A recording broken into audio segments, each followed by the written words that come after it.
భారత్లోని అన్ని ఛానల్స్ ను ఆంధ్రదేశంలో ప్రసారం చేస్తున్న ఏకైక network city cable. Welcome to city cable news. బులెటిన్ల ముందుగా హెడ్లైన్స్. రామగుండం కమిషనరేట్ పరిధిలోని మందమరి పట్టణంలో నార్కోటిక్ దగ్చే తనిఖీలు.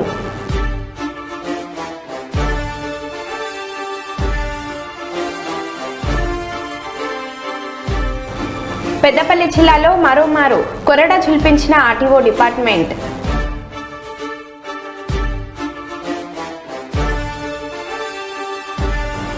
దేవుడిని కూడా రాజకీయాలకు వాడుకునే దుర్మార్గమైన మనస్తత్వం చంద్రబాబుదే, మాజీ సీఎం జగన్.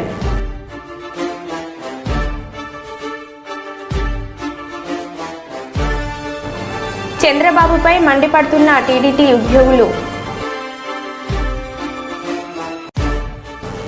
రాబోయే పట్టభద్రుల ఎమ్మెల్సీ ఎన్నికల కొరకై పట్టభద్రుల ఓటర్ నమోదుపై అవగాహన.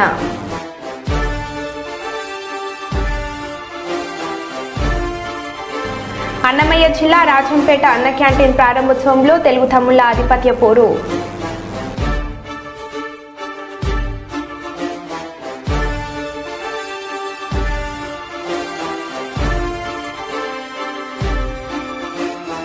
ఇక వివరాల్లోకి వెళ్తే సిపిఐ ఎంఎల్ లిబరేషన్ పార్టీని తెలంగాణలోని అన్ని జిల్లాల్లో విస్తృతపరిచేందుకు వరంగల్ జిల్లా కేంద్రంగా పార్టీని బలపరిచి అసంఘటిత కార్మికుల సమస్యల పరిష్కారానికి అందరినీ సమన్వయ పరిచి ఉద్యమం చేస్తామని ఆ పార్టీ కేంద్ర కమిటీ సభ్యులు వైనాల శెట్టిమూర్తి తెలిపారు. వరంగల్ నగరం కొత్తవాడలోని పద్మశాలి భవన్లో ఏర్పాటు చేసిన విలేకరుల సమావేశంలో సిపిఐ ఎంఎల్ కేంద్ర కమిటీ సభ్యులు వైనాల శెట్టిమూర్తి, రాష్ట్ర కార్యదర్శి రొయ్యల రాజు, వరంగల్ జిల్లా కార్యదర్శి అకెనపల్లి యాదగిరి, మహిళా నాయకులు రజిత, రాష్ట్ర నాయకులు మల్లేష్ సాంబయ్య, శ్రీనివాస్ కుమార్, ఉదయ్ కిరణ్ తదితరులు పాల్గొన్నారు. ఈ సందర్భంగా వైనాల శెట్టిమూర్తి మాట్లాడుతూ సిపిఐ ఎంఎల్ లిబరేషన్ పార్టీని తెలంగాణ రాష్ట్రంలోని అన్ని జిల్లాల్లో విస్తరణ జరిపి వరంగల్ జిల్లా కేంద్రంగా అసంఘటిత కార్మికుల సమస్యల పరిష్కారం కొరకు ఉద్యమాలు చేస్తామని పేర్కొన్నారు.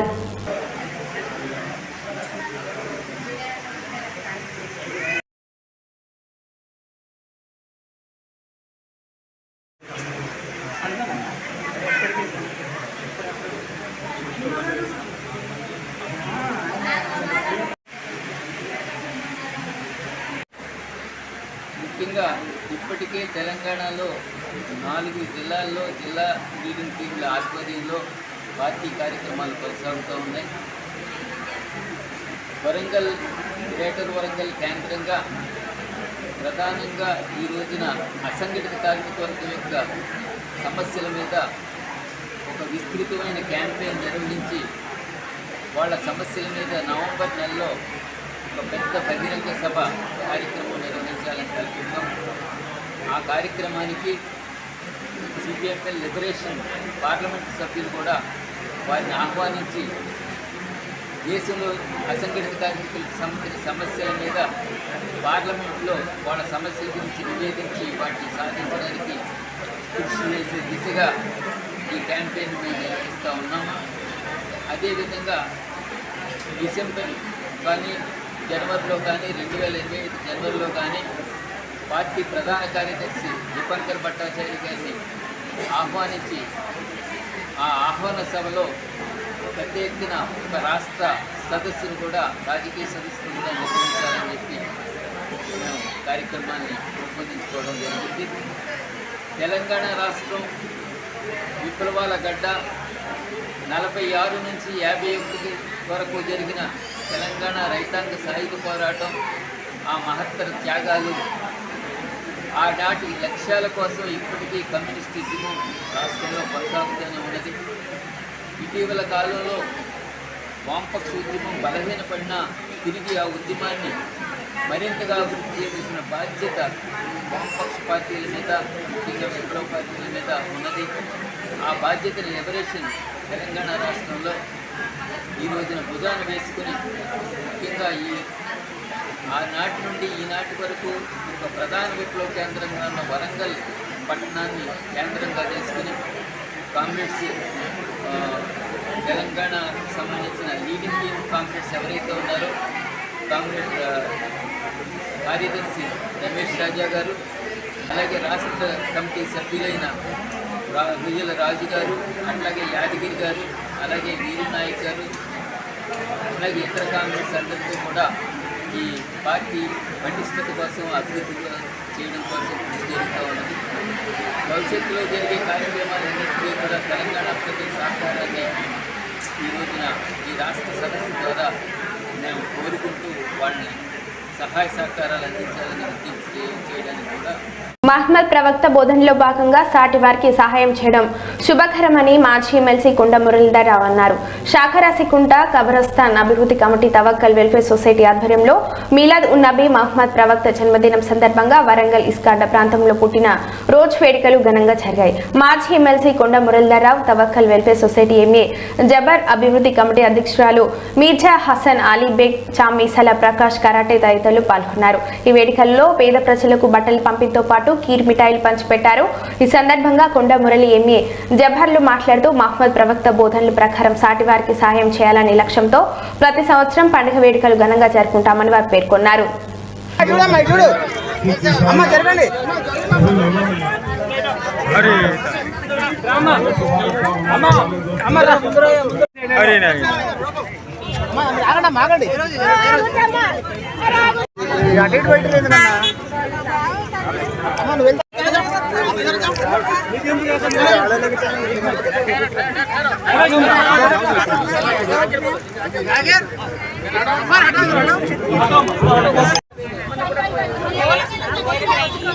है ना जी लिखाई से साथ में कौन है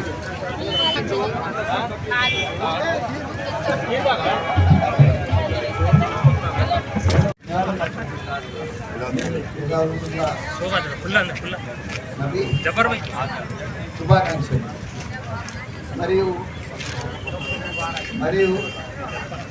మిగతా మరి ఉత్తర్కించి కూడా ప్రతి ఒక్కరూ మరి ముందు పడి మరి అందరికి కూడా వాళ్ళ ఇంట్లో నుంచి ఖర్చు పెట్టి వాళ్ళందరికీ రోడ్డు మీద ఎవరెవరైతే ఉన్నారో వాళ్ళందరూ కూడా పనిచేయడం జరుగుతున్నది. వాళ్ళందరికీ కూడా శుభాకాంక్షలు తెలుపుకుంటూ మరి అలాగే ఇలా కొత్తగా నూతనంగా మన చీరల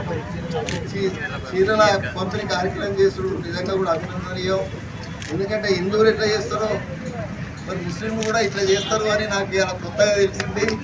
నిజంగా కూడా వాళ్ళందరూ కూడా ఎందుకంటే వాళ్ళు సంపాదించిన దాంట్లో ఒక 25% మరి బీదలకు పంచి పెడతారు అంటే నిజంగా కూడా ప్రపంచంలో ఎక్కడా లేదు.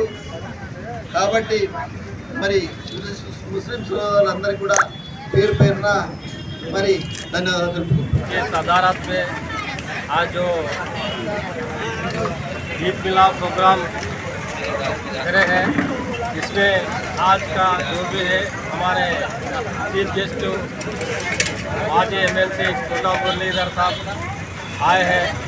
इसमें आज हम ये प्रोग्राम तो मिलादुल नबी के हुजूर के पैगंबर हुजूर के प्रोग्राम हम हमेशा करते रहते हैं कि हुजूर की शान में हम ये प्रोग्राम हमारा जो भी है मकसद हुजूर हमारे के इस्लाम में जो भी है इस्लामिक हमारे के हुजूर हमारे पैगंबर हैं, उसके लिए हम हमारे बच्चे बड़े लोग तो मिलके करके ये प्रोग्राम को तय कर रहे हैं. इसमें हर साल मिलादुल नबी प्रोग्राम करते हैं.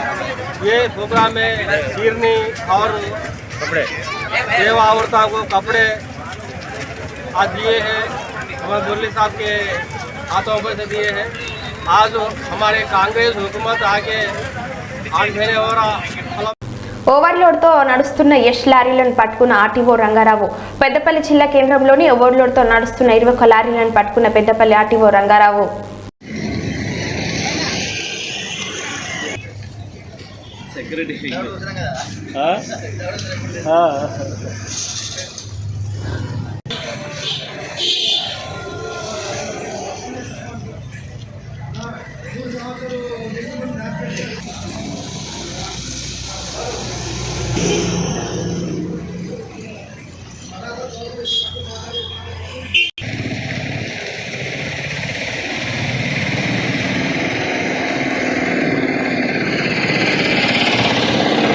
పట్టణ ప్రజలకు తెలియజేసేది ఏంటంటే గత సంవత్సరము పోలీసు జిల్లా ప్రజలకు తెలియజేసేది ఏంటంటే రోడ్డు మీద ఈ ఫ్లై యాష్ గత 6 నెలల కింద ఓవర్లోడ్లు బాగా పోతున్నాయన్న కంప్లైంట్ మీద అప్పుడు ఒక 50 బండ్లు మనం కేసులు నమోదు చేయడం జరిగింది. ఆ తర్వాత సెటరేట్ అయినాయి. వర్షాలు పడడంతో అవి ఆగిపోయినాయి. రీసెంట్గా కొద్ది రోజుల నుంచి మళ్ళీ స్టార్ట్ అయ్యాయి. యాష్పాండ్ నుంచి రోడ్డు మీద బూడిద పడేయడము, ఊర్లోడు తొడిపోవడము దృష్టికి రావడం వల్ల గత 2 రోజులుగా చెకింగ్ను తీవ్రతరం చేయడం జరిగింది. 18వ తారీఖు నాడు 9 బండ్లు కేసులు రాయడం జరిగింది. నిన్నటి నుంచి ఇవాళ వరకు మరొక 12 బండ్లు కేసులు, అంటే మొత్తం 21 బండ్లు ఓవర్లోడ్తో కేసు నమోదు చేయడం జరిగింది. వారి మీద యాక్ట్ ప్రకారం ఏముందో అది ఫైన్ చేస్తాము, చర్య తీసుకుంటాము. అట్లనే ప్రతి ఒక్కరికి అంటే ఇసుక కానీ ఫ్లై యాష్ కానీ ప్రతి ఒక్కరికి తెలియజేసిందంటే సామాజిక బాధ్యతగా తీసుకొని ఎవరి కళ్ళల్లో కూడా అది తుమ్ము పడేయడము, ఇసుక పడేయడము, టర్పాలిన్లు చక్కగా కట్టుకోండి. మీ వ్యాపారం మీరు కరెక్ట్గా చేసుకోండి, ఎటువంటి సమస్యలు ఉండవు. అంతేగాని రోడ్డు మీద ఎక్కువ భారీ స్థాయి ఓవర్లోడ్ వేయడం, రోడ్డు మీద వారపోసుకుంటూ పోవడము, ఇదంతా ప్రజలకు వేరే వాళ్ళకు అంటే మీ పక్క వాళ్ళకి నష్టం చేసిన వాళ్ళు అవుతారు. దయచేసి అటువంటి పనులు చేయకండి. మా వాళ్ళ కేసుల బాధితులకు గురికాకండి. జగిత్యాల జిల్లా కొడిమ్యాల మండల కేంద్రంలోని మండల ప్రజా పరిషత్ కార్యాలయంలో ఓటర్ జాబితా ముసాయిదాపై వివిధ రాజకీయాల పార్టీల నాయకులతో మండల అభివృద్ధి అధికారి స్వరూప సమావేశం నిర్వహించారు. ఈ సందర్భంగా ఎంపీడీఓ సమావేశంలో మాట్లాడుతూ గ్రామ పంచాయతీ ఎన్నికల సంబంధించి పూర్తి వివరణ తెలుపుతూ వాటి పట్ల ఏమైనా అభ్యంతరాలు ఉన్నట్లయితే రాబోయే 14వ తేదీ నుండి 21వ తేదీ వరకు వ్రాతపూర్వకంగా ఇచ్చినట్లయితే వాటిని పరిశీలించి పరిష్కరిస్తామని అన్నారు. వీటిపై అన్ని పార్టీల నాయకులు దృష్టి సారించాలి అన్నారు. ఈ కార్యక్రమంలో ఎంపీడీఓ స్వరూపతో పాటు సూపరింటెండెంట్ సురేందర్, మండల పంచాయతీ అధికారి వాసవి, నాయకులు బీజేపీ, కాంగ్రెస్, బీఆర్ఎస్ పార్టీల ప్రముఖులు పాల్గొన్నారు.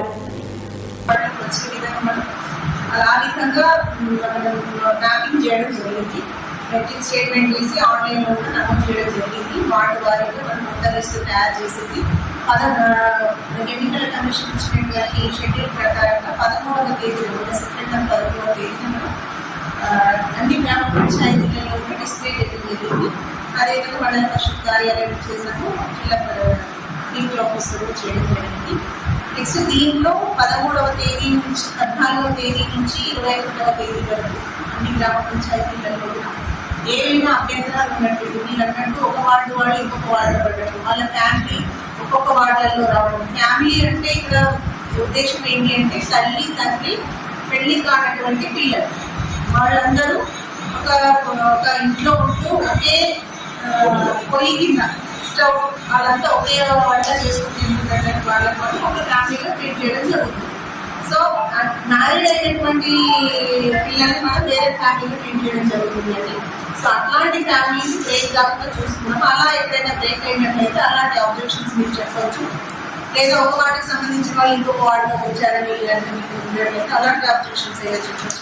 ఇందులో ఇంకే ఇతర ఆబ్జెక్షన్స్ ఉన్నా కూడా మనం 14వ తేదీ నుంచి 21వ తేదీ వరకు మీకు రాతపూర్వకంగా రాసి ఇవ్వాల్సి ఉంటుంది. ఇచ్చినట్టయితే మనం వాటి ప్రాథమిక విచారణ జరిగి వాటిని తిరిగి నమోదు చేయడానికి మన దగ్గర నుంచి పర్మిషన్ తీసుకుని అవుట్ బ్యాంక్ తెప్పించుకొని మళ్ళీ మన సిస్టమ్లో అప్లోడ్ చేయడం జరుగుతుంది.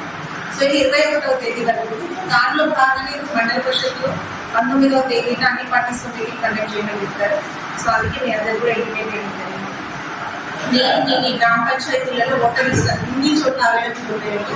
అవి తీసుకోండి, చూడండి. మీకు ఎక్కడ అభ్యంతరాలు ఉన్నప్పుడు మీరే ఇచ్చేయండి. మనకు అభ్యంతరాల స్వీకరణ అయితే 21వ తేదీ వరకు సెప్టెంబర్ 22. ప్రతి గ్రామ పంచాయతీలో ఉన్నాయండి. ప్రతి గ్రామ పంచాయతీ చేశారు, ఉన్నాయి, వాళ్ళ దగ్గర ఉన్నాయి. ఎల్లుండి లాస్ట్ మళ్ళీ మనం ఈ ఆబ్జెక్షన్స్ అన్ని కూడా సవరణలు ఏమైనా ఉన్నట్టయితే డిస్పోజల్ అన్ని కూడా 26వ తేదీ వరకు లాస్ట్. 26వ తేదీకి మనం ఈ ఆబ్జెక్షన్స్ తీసుకున్నట్టు 21 వరకు తీసుకునేటువంటి ఆబ్జెక్షన్స్ అన్ని కూడా వాటిని సవరించుకొని విచారణ జరుపుకొని తుది ఫైనల్ జాబితా రెడీ చేసుకోవడానికి 26వ తేదీ వరకు సమయం ఉంది. సెప్టెంబర్ 26 ఫైనల్ పబ్లికేషన్ చేసేది మాత్రం 28వ తేదీ. సెప్టెంబర్ 28వ తేదీ నాడు తుది ఓటాల జాబితా డిస్ప్లే చేయడం జరుగుతుంది. ఇందులో మనం డెత్లను మాత్రం ముట్టుకోవడానికి లేదండి, అవన్నీ కూడా రెవెన్యూ వాళ్ళ దగ్గర నుంచి వస్తాయి. డెత్లు ఉన్నట్లయితే వాళ్ళే రిమూవ్ చేసి మళ్ళీ కొత్త ఓటర్లు చెప్తాను, ప్రతి 6 నెలలకు ఒకసారి వాళ్ళు అప్డేట్ చేసి ఇస్తారు. కాబట్టి డిసెంబర్ లేదా జనవరిలో మళ్ళీ అప్డేట్ అయ్యి వస్తే అప్పుడు డెత్స్ అన్ని కూడా రిమూవ్ అయ్యి మళ్ళీ వస్తాయి. మనం వాళ్ళు ఇచ్చిన దాంట్లో ఎవరు ఏ వార్డులో ఉంటారనే దాన్ని మాత్రమే వెరిఫై చేసి రెడీ చేయడం జరిగింది. సో మీకు మీ విలేజ్ మీద విలేజ్లో అందరు ఓటర్స్ తెలిసి ఉంటారు కాబట్టి ఎవరైనా సర్టిఫికేట్ అయ్యారా అంటే మీరు చెక్ చేయండి, మిస్మ్యాచ్ చేయండి అని చేసి ఎదురైనట్లయితే మాకు కొత్త ఓటర్లు అయితే మేడం, కొత్త ఓటర్లు అప్లై కూడా అంత మన వేరే వేరే ఆఫీస్లో ఇప్పుడు ఇవ్వచ్చు. మీరది నిరంతర ప్రక్రియ. ఎలక్షన్ డేట్ వచ్చినప్పుడు కూడా మనం అప్లై చేస్తుంటారు. షెడ్యూల్ అది రెవెన్యూ ఆఫీస్ కంటిన్యూ ఉంటుంది. ఇప్పుడు చేర్పులు మార్పులు అనేది ఇప్పుడు ఏమైనా చేంజ్ చేసుకుంటే ఈ వార్డులో ఆ వార్డులో చేసుకోవడానికి మీరు ఇంకా నేను ఏదైనా మిస్టేక్స్ చేసినట్టు మీకు నోటీస్లో వస్తే మీరు ఇమీడియట్ ఇవ్వండి, మనం కూడా రెక్టిఫై చేసి అప్లోడ్ చేయండి. మేడం ఇది గ్రామాలలో చిన్న వీధులు ఉంటాయి, ఏం చేస్తున్నారంటే చాలా ఏళ్ళను నేను రాబోయే పట్టభద్రుల ఎమ్మెల్సీ ఎన్నికల కొరకే పట్టభద్రుల ఓటర్ నమోదుపై అవగాహన కల్పించడం కొరకే గజ్వేల్ డిగ్రీ కళాశాలలో assistant professor doctor Prasanna Harikrishna Peddapalli జిల్లాలోని సుల్తానాబాద్ మండల కేంద్రంలో గల పలు విద్యా సంస్థలను సందర్శించి కళాశాల ప్రిన్సిపల్తో మాట్లాడుతూ ప్రజలకు అందుబాటులో ఉండి సత్వరమే సమస్యలను పరిష్కరించే నాయకుని ఎమ్మెల్సీగా ఎన్నుకోవాలని పిలుపునిచ్చారు. ఈ కార్యక్రమంలో పడాల అజయ్, హరికృష్ణ, సూర్యశ్యామ్, రాజేష్ తదితరులు పాల్గొన్నారు. రక్షించండి అని చెప్పేసి చాలా ఓటర్స్ను సెన్సిటైజ్ చేసేటువంటి కార్యక్రమాలకు తెర తీయడం జరుగుతూ ఉంటుంది. అయినప్పటికీ చాలామంది ఓటర్లు నమోదు చేసుకోరు, పర్టికులర్గా ఈ గ్రాడ్యుయేట్ ఎమ్మెల్సీకి సంబంధించి. కాబట్టి ఈ 4 జిల్లాలు ప్రస్తుతం మార్చి లోపల జరగబోయేటువంటి ఎన్నికలు గ్రాడ్యుయేట్స్కి సంబంధించి ఉమ్మడి కరీంనగర్, మెదక్, నిజామాబాద్ అండ్ ఆదిలాబాద్ జిల్లాలకు సంబంధించినటువంటి గ్రాడ్యుయేట్స్ అందరినీ కూడా మ్యాక్సిమం నా వైపు నుంచి సెన్సిటైజ్ చేసేటువంటి ప్రయత్నం జరుగుతుంది. సో గతం లోపల ఉమ్మడి ఆదిలాబాద్ జిల్లాలో ఉన్నటువంటి ప్రస్తుతం 4 జిల్లాలకు, అదేవిధంగా ఇక్కడ పెద్దపల్లి జిల్లాకు సంబంధించి, రాజన్న సిరిసిల్ల జిల్లాకు సంబంధించి మ్యాక్సిమం ఈ ఉమ్మడి జిల్లా లోపల ప్రతి పట్టభద్రుణ్ణి ఓటర్గా నమోదు చేసుకోవాలి అని చెప్పేసి సెన్సిటైజ్ చేయడం జరుగుతున్నది. దానిలో భాగంగా ఈరోజు సుల్తానాబాద్కు రావడం జరిగింది. ఇక్కడ కూడా అందరూ పట్టభద్రులు రేపు మార్చి లోపల జరగబోయేటువంటి ఎన్నికలకు సంబంధించి ఈ సెప్టెంబర్ 30 నుంచి ఓటర్ నమోదు కార్యక్రమం అనేది ఉంటుంది. కాబట్టి అందరూ కూడా మీ ఓటును నమోదు చేసుకోండి. మార్చి లోపల జరిగేటువంటి ఎన్నికల లోపల ఓటు వేయండి. సరైనటువంటి నాయకుణ్ణి, మీ సమస్యలు, పట్టభద్రుల సమస్యలు ఏవైతే ఉన్నాయో వాటికి సంబంధించినటువంటి గళాన్ని, ఆ గొంతుని శాసన మండలి వేదికగా వినిపించేటువంటి దమ్మున్నటువంటి ప్రతినిధిని మీరు పంపించాలి అని చెప్పేసి అందరికీ కూడా సవినయంగా నా తరఫున మనవి చేసుకుంటున్నాను. ప్రసన్న హరికృష్ణ, నేను అసిస్టెంట్ ప్రొఫెసర్గా పనిచేస్తున్నాను ప్రస్తుతం గజ్వేల్ డిగ్రీ కాలేజ్ లోపల. కానీ నాది ఉమ్మడి కరీంనగర్ జిల్లాకు సంబంధించినటువంటి వేములవాడ పక్కన ఉన్నటువంటి బోయిన్పల్లి మండలంలో ఉన్నటువంటి గుండన్నపల్లి అని చెప్పేసి గ్రామం. నేను 2008 లోపల జూనియర్ లెక్చరర్ ఉద్యోగాన్ని సాధించి ఆదిలాబాద్ జిల్లా లోపల పనిచేశాను, రాజన్న సిరిసిల్ల జిల్లా లోపల పనిచేశాను, Karimnagar SRR degree and PG college లోపల పనిచేశాను. సో ఇది జనరల్గా నా యొక్క సామాజిక నేపథ్యానికి సంబంధించి, సామాజిక స్పృహకు సంబంధించి ప్రతి ఒక్క ఓటర్ను తప్పనిసరిగా సెన్సిటైజ్ చేయాలి, ప్రజాస్వామ్యాన్ని పరిరక్షించాలి అని చెప్పేసి ఒక నియమ నిబద్ధతతో నేను మొత్తం అన్ని విలేజెస్, అన్ని మండల్స్, అన్ని డిస్ట్రిక్ట్స్ తిరిగి ప్రతి ఒక్క ఓటర్ను కలిసేటువంటి ప్రయత్నం చేస్తున్నాను. సంగారెడ్డి జిల్లా కలెక్టరేట్ ఆడిటోరియంలో మహిళా శిశు సంక్షేమ శాఖ ఆధ్వర్యంలో నిర్వహించిన జాతీయ పోషణ్ అభియాన్ కార్యక్రమాన్ని జిల్లా కలెక్టర్ కాంతివల్లూరు, స్థానిక సంస్థల అదనపు కలెక్టర్ చంద్రశేఖర్లు జ్యోతి ప్రజ్వలన చేసి కార్యక్రమాన్ని ప్రారంభించారు. ఈ సందర్భంగా కలెక్టర్ మాట్లాడుతూ పోషణ అభియాన్ కార్యక్రమంలో భాగంగా గర్భిణీలు, బాలింతలకు పోషణ విలువలు కలిగిన ఆహార పదార్థాలపై సంపూర్ణ అవగాహన కల్పించాలని అన్నారు. గర్భిణీలు, బాలింతలు, చిన్నపిల్లలకు పోషకాహారం కోసం ప్రభుత్వం అంగన్వాడీ కేంద్రాలలో కల్పిస్తున్న సౌకర్యాలను వినియోగించుకునేలా వారిని చైతన్యపరచాలన్నారు. ఈ కార్యక్రమంలో జిల్లా వైద్యాధికారిని డాక్టర్ గాయత్రీదేవి, జిల్లా వైద్య శాఖ అధికారి వెంకటేశ్వర్లు, మిక్మా పీడీ గీత, సిడిపిఓలు, సూపర్వైజర్లు, అధికారులు, అంగన్వాడీ సిబ్బంది, గర్భిణీలు, మహిళలు తదితరులు పాల్గొన్నారు. మీరు తెలియజేస్తే వారి సహకారంతో కూడా వారికి మంచి పోషణ అందించే అవకాశం ఉంటుంది. తర్వాత పుట్టిన పిల్లలకు రెగ్యులర్గా మీరు గ్రోత్ మానిటరింగ్ అనేది ప్రతి నెల కూడా చేయాలి. ఎవరైతే పిల్లలు ఉన్నారో వారి మీద అంగన్వాడీ టీచర్లు, సూపర్వైజర్లు స్పెషల్ ఫోకస్ అనేది పెట్టాలి. మన జిల్లాలో 1000 పైచిలకు చిన్నారులు ఇప్పుడు తీవ్ర పోషక లోపంతో ఉన్నారు అని మన డేటా చెప్తుంది.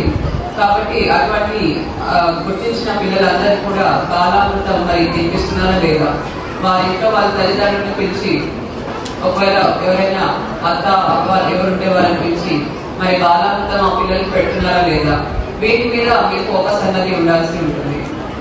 ఒకవేళ బాలామృతం రెగ్యులర్ గా తినిపిస్తున్నా కూడా ఇంకా కూడా వాళ్ళు బరువు పెరగకుండా అలాగే ఉంటే మాత్రం తప్పకుండా మెడికల్ అటెన్షన్ అన్నది ఇవ్వాలి. మీ మెడికల్ ఆఫీసర్ దగ్గరికి రెఫర్ చేయాల్సి ఉంటుంది. ఆర్బిఎస్కి టీమ్స్ కూడా వచ్చి ఇటువంటి ఏమైనా పోషక లోపంతో ఉన్న పిల్లల్ని కూడా చెక్ చేసి ట్రీట్మెంట్ ఇవ్వడం జరుగుతుంది. సో ఆ విధంగా మెడికల్ ట్రీట్మెంట్ అన్నది ఇప్పించాల్సి ఉంటుంది. సో ఈ విధంగా పోషణ మీద అందరూ కూడా మీరు దృష్టి సారించి అందరికీ కూడా మంచి తల్లికి బిడ్డకు మంచి పోషణ అందించే విధంగా అంగన్వాడీ టీచర్స్ అందరూ కూడా పనిచేయాల్సి ఉంటుంది. రెండవది ప్రీ స్కూల్ ఎడ్యుకేషన్. సో ఇందాక కూడా బయట అనే ఉద్దేశంతో వాళ్ళని ఆరోగ్యవంతులైన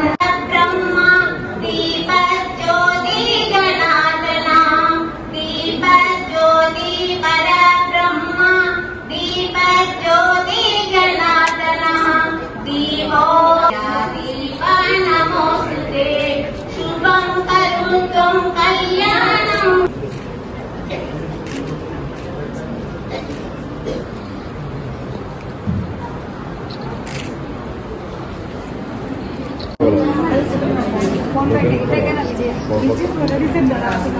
అది అంటే మీరు ఏం చేద్దాం అనుకుంటున్నాను అలా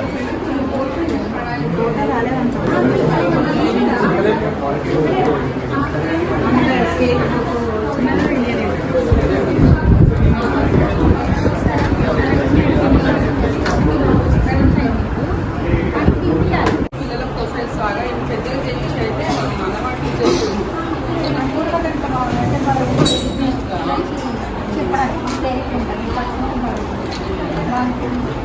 చెప్పడానికి రెండు సేమ్ ఉన్నా తేడా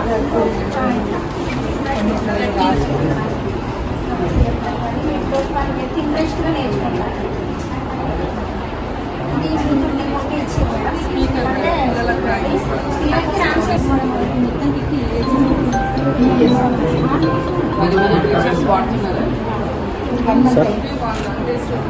అంటే బిల్డింగ్స్ చేయడం కానీ చిన్న చిన్న యాడ్స్ చేయడం,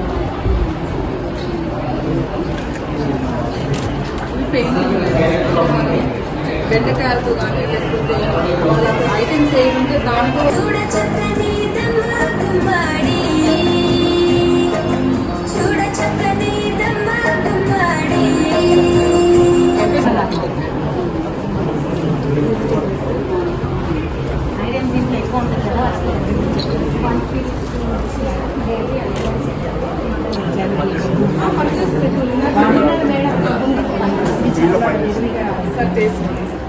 బాలాంతంతో బిస్కెట్స్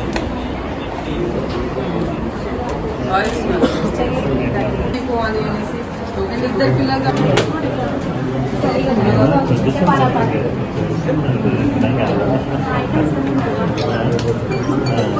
నేను మునగాకు పొడి అండ్ మునగాకు కారం పొడి అండ్ తర్వాత కరివేపాకు కారం పొడి మేడం. దాంట్లో ఎవ్రీడే కూడా అవన్నీ కూడా ఎలా చేసుకోవాలనేది ప్రతి అంగన్వాడీ సెంటర్లో ఈ నెలంతా కూడా ఈ ఈవెంట్స్ లో భాగంగా ఇవి ప్రతి అంగన్వాడీ సెంటర్లో కూడా ఈ కార్యక్రమాలు నిర్వహిస్తుంది. అండ్ పంపించి మళ్ళీ మార్చి ఏప్రిల్లో సప్లై ఈ ఇయర్. సో ఇంకా రిపేర్కి అయితే రాలేదు.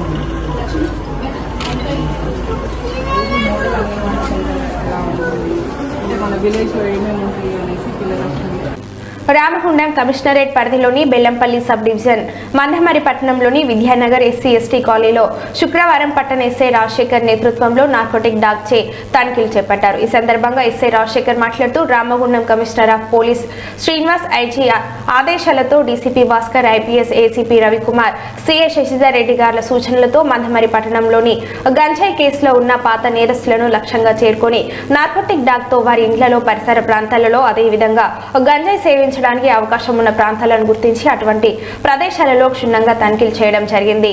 మరియు బెల్లంపల్లి ఏసీ గారి ఆధ్వర్యంలో ఈరోజు ఒక కార్యక్రమం చేయడం జరిగింది. ఈ యొక్క డాగ్ అనేది గాంజాయి, తర్వాత డ్రగ్స్, నార్కోటిక్స్ ఎటువంటివి ఉన్నా కూడా గుర్తుపట్టి మనకు నేరస్తులు గుర్తించడానికి అవకాశం ఉంటుంది.